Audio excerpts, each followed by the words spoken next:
Christian chegou aqui com a notícia quente, né? A gente começa pelas emendas liberadas pelo ministro Flávio Dino agora de manhã. Christian, qual é a sua avaliação desses mecanismos de transparência? Isso pode ser visto aí como um passo na direção de uma recuperação do poder pelo executivo, pelo menos um pouco, não? Eu tenho a impressão, Luísa, de que isso pode ser o primeiro passo, sim. Eu acho que isso é um primeiro passo. Para a gente conseguir entender isso direito, a gente tem que botar na cabeça um movimento que o Centrão quer. A gente fala Centrão, o Centrão fala em nome do Congresso, o Centrão fala em prerrogativas do Congresso. O que vem acontecendo desde a Lava Jato? Né? O Centrão, ele vinha sempre nos governos anteriores meio que na esteira, a reboque dos governos do dia.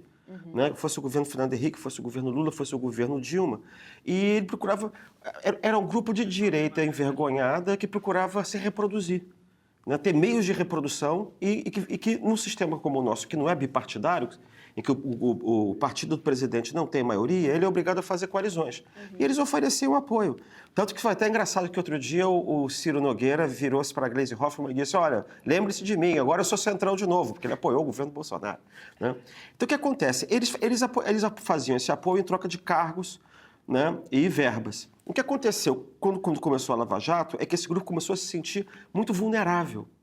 Muito vulnerável porque, de um lado, eles tinham que ficar obedecendo o presidente da República, né? Por outro lado, eles estavam sofrendo pressão enorme do Supremo Tribunal Federal naquela época. Vocês devem lembrar também que tinha deputado que era preso, senador que era preso.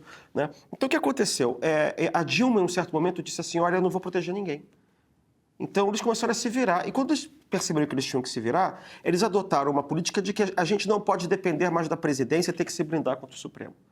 Então, desde aquela época, né, governo Temer, né, depois houve uma dúvida com o governo Bolsonaro, mas acabou que isso se intensificou no final do governo Bolsonaro, o Centrão vem, em nome do Congresso Nacional, promovendo uma política de tentar se apropriar do orçamento de um lado e de frear o Supremo Tribunal Federal de outro.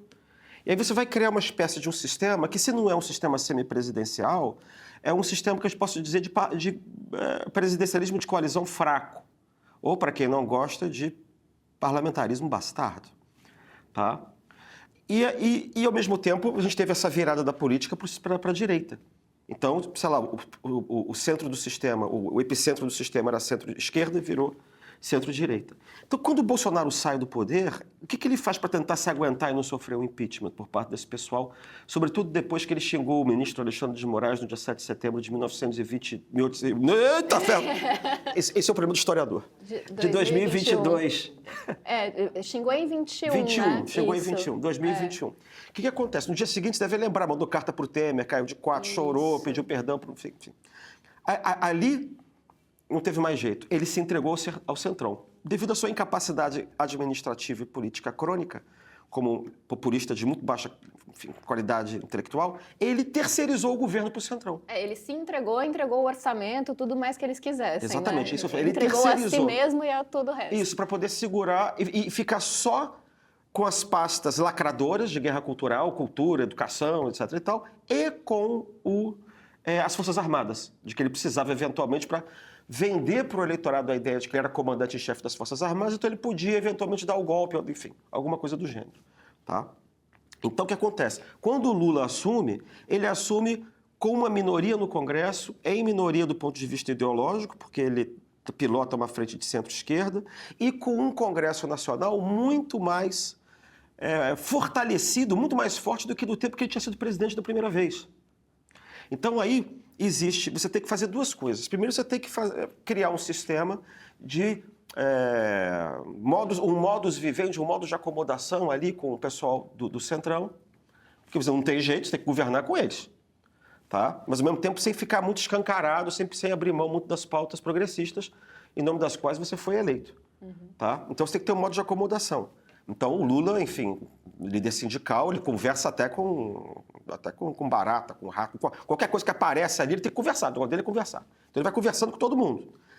Primeiro ponto. Segundo é que a apropriação do orçamento por parte do Centrão, que é uma coisa extraordinária, boçal. Eu estava vendo um gráfico outro dia, a apropriação oscila em torno de 20% do orçamento. Não tem país do mundo que isso passe de 5%, 6%.